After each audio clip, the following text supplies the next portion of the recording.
When I was in 5th grade, I was intrigued by a Game Informer preview for S.T.A.L.K.E.R. Shadow of Chernobyl, promising a revolution in game design. It showcased the faction war system and the true-to-life 3D scans of Pripyat used to make the game maps. And then a few years later, it finally came out. I remember going to the Walmart that had killed all the local game shops and being shocked to actually find a copy of this strange Ukrainian game in their PC gaming section right next to the battle chest. And I remember the cover with that charred creature peering out at me. I could tell this was a type of game I didn't play much, yet a scary game. And on my way out, a classmate stopped me to ask what the hell I was buying. Just a game. I took it home and played it straight through several times. It wasn't the revolution that the previews hoped it would be. The game shipped under a tight deadline from THQ, and a ton of cut content exists in file. But it still meant something to me. It's still engraved in my brain all these years later. I wrote this bit before I actually replayed the game. Here's the things that stuck with me over the years. The early gameplay of methodically clearing bandits with a pistol that barely works, scavenging gear until I overload myself with sausages and bullets, painstakingly hauling it back to a vendor, and somehow running out of ammo in every combat section on the way. Creeping through shadowy tunnels, jumping at scrapes and inhuman growls, and spending 80% of the game with the awful green night vision filter on because of how aggressive the shadows are. Using the detector to track carefully hidden artifacts through invisible minefields. The massive modding community, which even in the early years had already put out incredible restoration, rebalancing, and conversion mods. That guy who says, "Get out of here, stalker." Get out of here, stalker. And most importantly, this goddamn door, which randomly becomes unresponsive and hardlocks your progress at any point in the game. Or at least it used to. Okay, back to present day. GSC Game World unexpectedly ported the entire S.T.A.L.K.E.R. series to modern consoles in March of 2024. These versions add achievements, HUD redesigns to enable controller support, and supposedly there are multiple bug fixes. I was really curious to see how these ports played, since I remember having to work around some pretty serious bugs, which was annoying on PC but would probably destroy an entire save on a console. I didn't want to find out if that door still breaks the game, so I took the proper precautions. And I'm happy to report that, maybe for the first time ever, I played through the entire vanilla Shadow of Chernobyl campaign without having a corrupted save or a hard-locking bug. A huge success, but functioning properly is kind of the minimum of what we should expect from a modern release, so let's move on to the basics.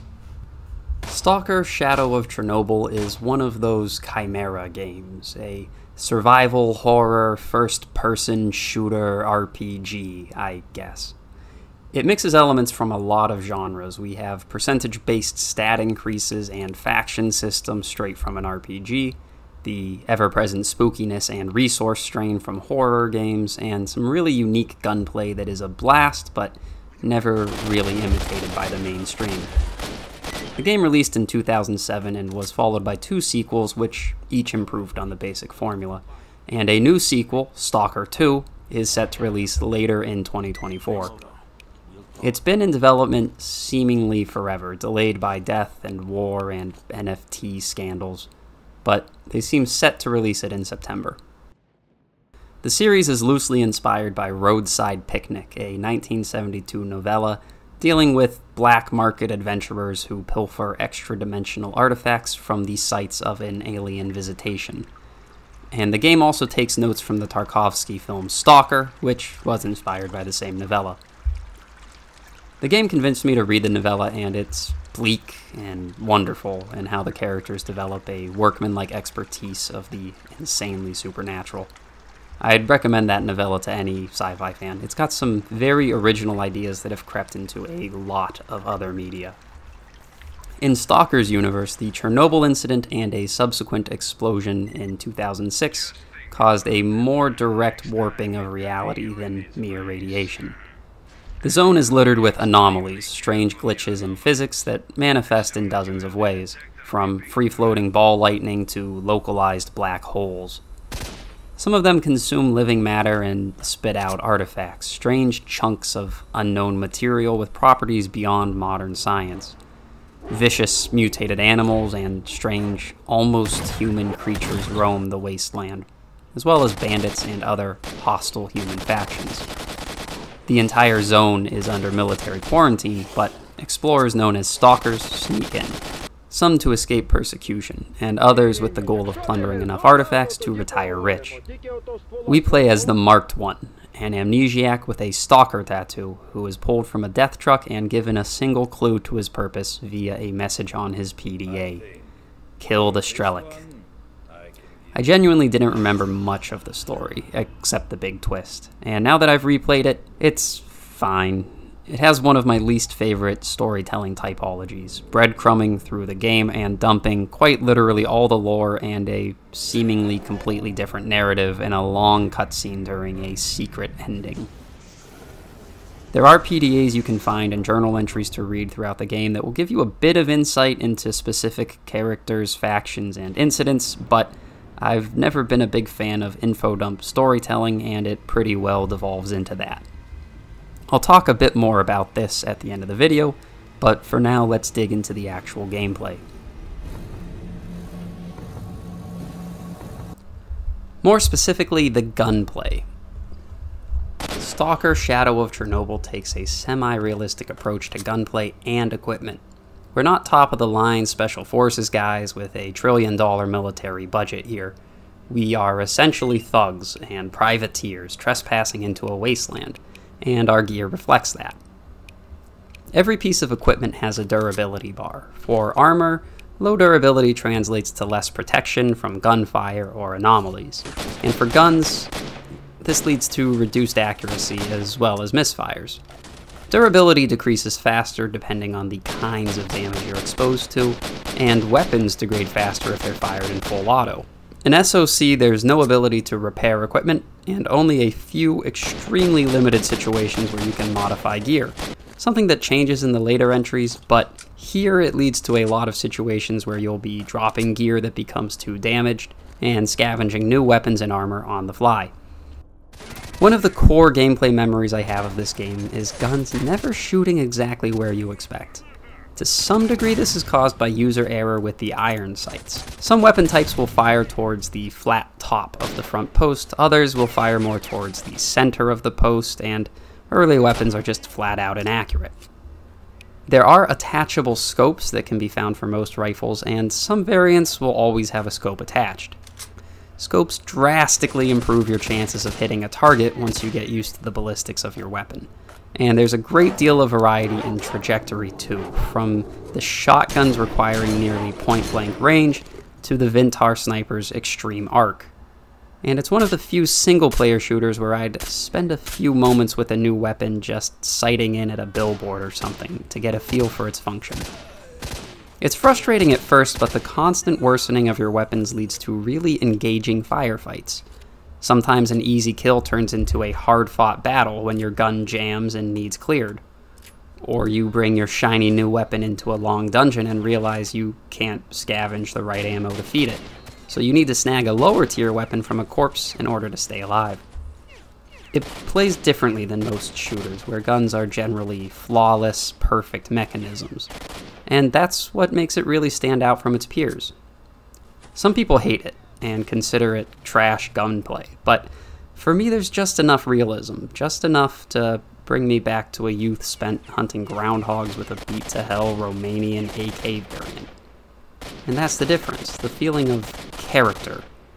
Each gun feels like an individual weapon rather than a perfect archetype.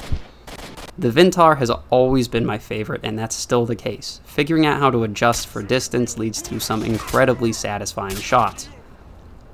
But I also had a blast figuring out my favorite pistol, and the automatic rifles each have just enough variation in ballistics and handling to give them a distinct feel. There's around 30 types of firearm in-game, and most players arrive at different combinations they prefer. The encumbrance system results in some interesting choices, whether to carry a light sawn-off shotgun or a submachine gun with a different ammo type just in case, or to rely on cramming as much ammo as possible for a single weapon, maybe even sacrificing your pistol for that purpose. It's a choice about weight that feels like it has weight. It also features a damage system that's frankly hard to predict. Sometimes a huge mutant will charge out and die to a single shot. Other times you'll spray a whole clip into a bandit and he'll stay standing, 50 Cent style. It's an odd and charming system. The unpredictability of everything, the shooting, the damage, the roving enemies and their spontaneous gunfights, it all combines to make memorable emergent gameplay, requiring immediate decisions and ad hoc strategy changes. The console edition also adds an aim assist feature. I immediately turned this off since missing targets is a lot of the fun of S.T.A.L.K.E.R, so I can't speak to that specifically. Other adjustments for console include a shoulder activated weapon wheel where we can change our ammo types, toggle firing modes, activate our underbarrel grenade launcher, and it's also where we toggle night vision. Raising into iron sights is actually a secondary control scheme, allowing us to lean and poke around corners with the shoulder buttons, as well as bringing some of the weapon wheel controls onto the main gamepad. Overall, the new control schemes are a little suboptimal. There are several completely unlinked buttons, and changing firing modes, ammo types, or night vision is a pain during a firefight. I also would have liked to see the unused D-pad controls as bindable. It would have been incredibly useful to have the anti-radiation drugs on hotkey, since SOC frequently places radiation patches next to useful cover.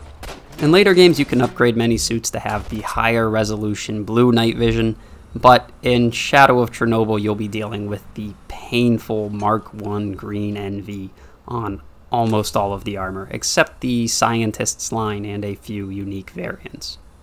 17 years ago, on a small monitor, I could handle it. But upscaled to TV resolution, this is an incredibly painful thing to look at for very long. The slight doubling up of vision here feels almost like a bug, but I think it's the intended effect. Either way, I wound up groping through the darkness rather than use the NV for most of my playthrough.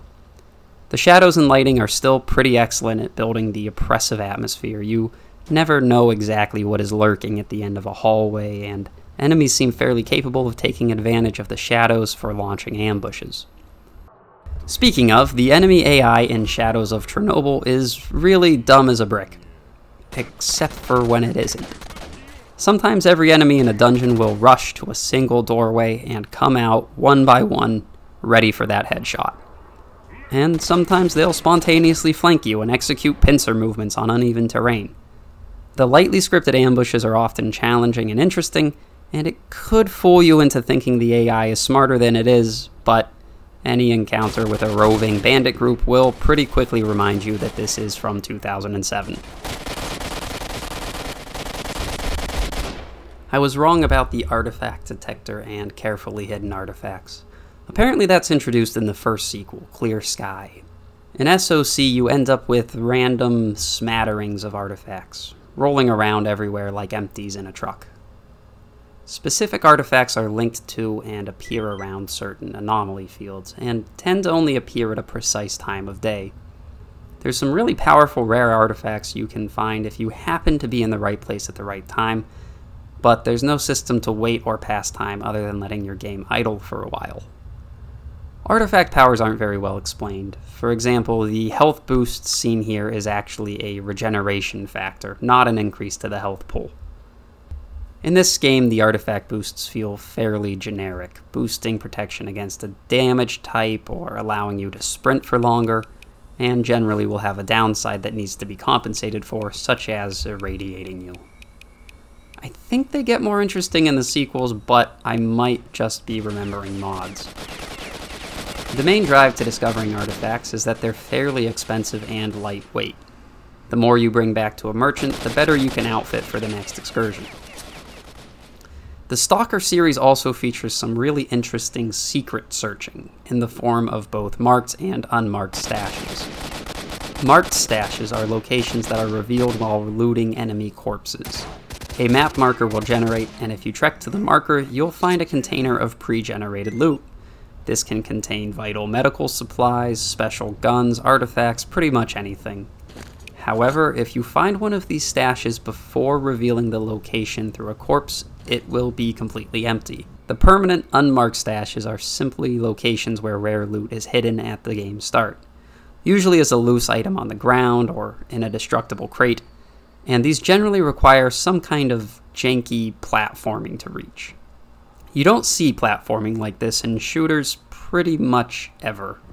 It almost feels like trying to break out of map bounds in an early Halo game, or the kind of quick jumping puzzle an MMO might have.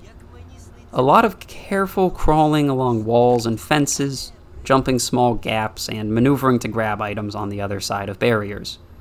I had a lot of fun with it. Exploration pretty immediately rewards you throughout the whole game, and they set this trend up right at the start, providing a great free armor suit for anyone who takes the time to explore the first village.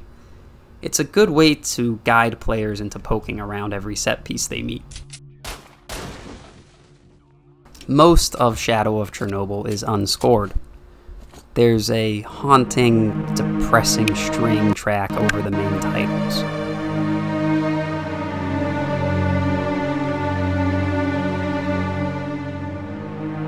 Within the gameplay, we're mostly dealing with an oppressive but infrequent ambient soundtrack and diegetic noises.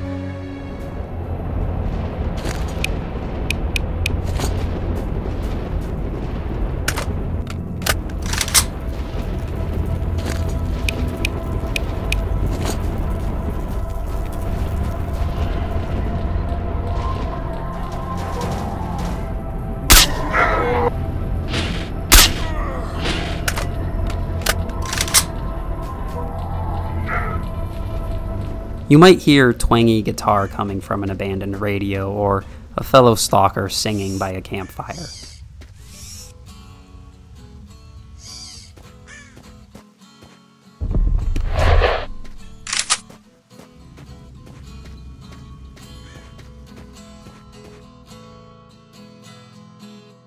But mostly you'll be holding your breath in abandoned places, waiting for the rasp and snarl of a strange beast.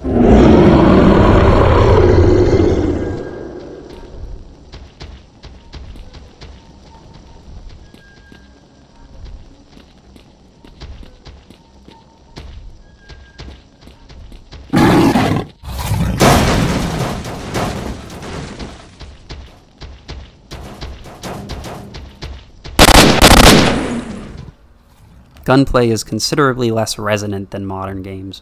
It lacks the deep bass of modern recordings, making the fights seem a little scratchy or tinny.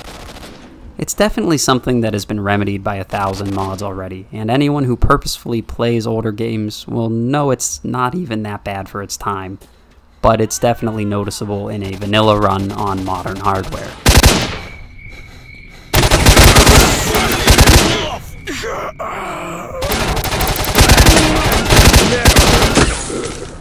I did encounter a few bugs with sound seeming slightly delayed or out of sync. There were a few other bugs. Early on in the game, you can agree to help a group of stalkers defend against the bandit raid. The first time I reached this quest, the bandit raid spawned in and failed to actually advance past their spawn position. A reload fixed that. Other bugs included some ridiculous bouncing when dead enemies started to ragdoll, but the only bug that consistently negatively affected gameplay was an odd one where a full auto weapon would only fire a single round when the trigger was fully held down. Generally, releasing the trigger and then depressing it again would activate the full auto. I don't remember this being an issue in the original release, but that doesn't mean it wasn't there. Anyways, I'm going to discuss the story next, so consider this a spoiler warning. You can skip to the timestamp to avoid them if you want, but this is a 17-year-old game, so it's your choice. The main plotline of the story is the Kill S.T.A.L.K.E.R mission. It's the driving force through the entire campaign. Waking up unarmed and confused in Sidorovich's bunker, we're initially tasked with helping the other rookie stalkers in the zone, fending off bandits, helping wounded comrades, clearing mutant nests, that sort of thing. gradually we're fed leads as we expand our search, finding a hidden safe house that belonged to S.T.A.L.K.E.R and his gang, which reveals they had embarked on an expedition into the center of the zone, the decommissioned Chernobyl nuclear power plant, where a legendary anomaly called the Wish Granter is said to reside in an area overwhelmed with both nuclear radiation, the cultish Monolith faction, and an intense psionic field that melts the brains of trespassers. We set off to overcome these challenges, spelunking in secret, abandoned military labs in search of documents and research, and eventually helping a team of scientists deactivate a Cold War-era psionic machine that has been turning hapless stalkers into zombies. The scientists utilize our stolen research and readings from that machine to create a psi-proof helmet for us to wear while we deactivate the Brain Scorcher device that shields the inner zone. And with that, we're off to the ending, which is essentially a long series of firefights wherein every faction of the zone converges on the CNPP in a long, bloody battle. And it's a hellishly designed endgame. Seriously, just a miserable section of an otherwise stellar game. We're stuck in long tunnels where heavily armored enemies with one-burst kill weapons wait at the end of cover-free hallways filled with radiation. If we follow this to the conclusion, we reach the Wish Granter without ever killing S.T.A.L.K.E.R, and when we reach the artifact and make our wish, we receive one of the 5 false endings, depending on the choices we made, or, more realistically, whether or not we're carrying 50,000 rubles, which automatically gives us the most common ending, where we wish for wealth and are buried beneath rubble. All of the false endings have evil genie logic, and the main character doesn't survive any of them. There are plenty of subplots here, such as the war between Duty and Freedom, the 2 major factions that defend the outer zone from the constant assaults of Monolith. If you support either in their war, you'll receive assistance from that faction during some of the ending section, and it can also affect which false ending we receive. The other main story thread we can optionally pick up before the ending sequence is tracking down the other members of S.T.A.L.K.E.R.'s gang. After eventually retracing our steps to the safe house, we're knocked out and awake to find the Doctor, who reminds us that we are S.T.A.L.K.E.R, and that the Wish Granter is a trap designed to lure victims towards the center of the zone. He provides us the location of a decoding device that opens a secret door within the power plant, which puts us into a secret lab beneath the CNPP, where equipment is used to produce the illusion of the Wish Granter. And within the lab is also a ring of hibernation pods and a holographic spokesperson.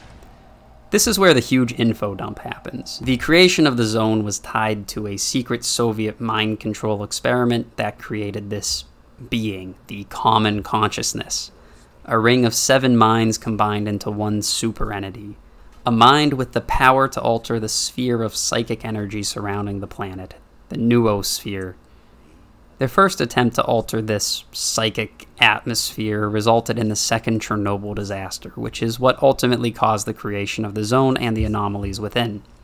The illusion of the Wish Granter was created to lure foolhardy adventurers to the center of the zone, where the C consciousness could mind control them and repurpose them as monolith agents, or, in our case, brand them with the Stalker tattoo and release them outside with an objective in mind.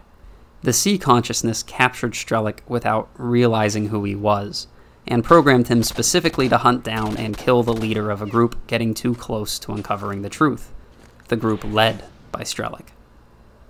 We're given one last choice, to join our mind with the C consciousness in an effort to guide humanity to a brighter future via psychic manipulation, or to destroy the whole lab. Obviously, we choose to destroy the whole lab, and the game ends with a portal-driven shooter section around the exterior of the building.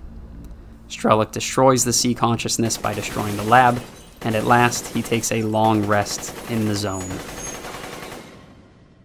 The story has a very rushed feeling to it. I definitely get the impression the S.T.A.L.K.E.R reveal and a lot of the C consciousness's dialogue were added in to meet the tight deadlines imposed on GSC by their publisher. But it seemed like more concrete hints towards this lore could have been added to the various labs we explore. The final lore dump about the noosphere seems to just sort of appear from nothing. It's not a particularly skillful reveal. But ultimately, the story of the S.T.A.L.K.E.R series is not what keeps me coming back. The atmosphere is what keeps me playing 17 years later. There's something so enigmatic about this game, some strange quality that I can't quite put my finger on. A mixture of an oppressive world that's always on the attack and us, the stalkers, relying on barely functioning equipment to keep ourselves alive against threats we can't even understand and sometimes we can't even see. It's always a treat to re-enter the zone.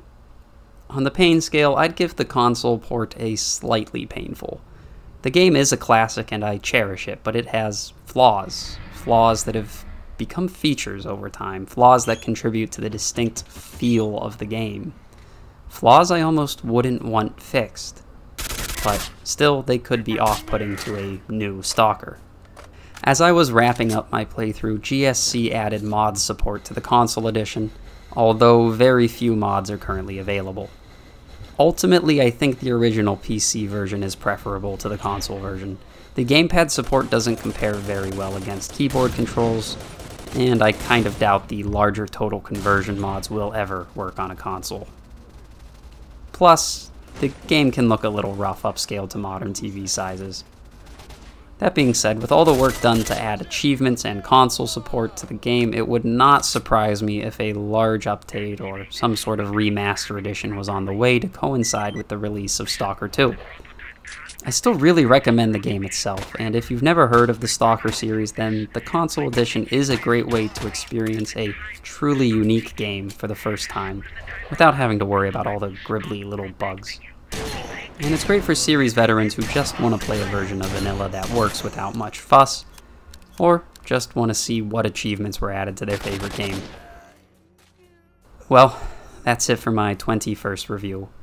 S.T.A.L.K.E.R is one of those foundational, kinda janky childhood games for me. It's my version of Gothic 2 or Heroes of Might and Magic. It was really fun to revisit the zone, and I'll probably cover the 2 sequels since it all came bundled together. But at this point I have around 100 games in my backlog, so I don't really know when I'll get to it. Thanks for tuning in. See ya!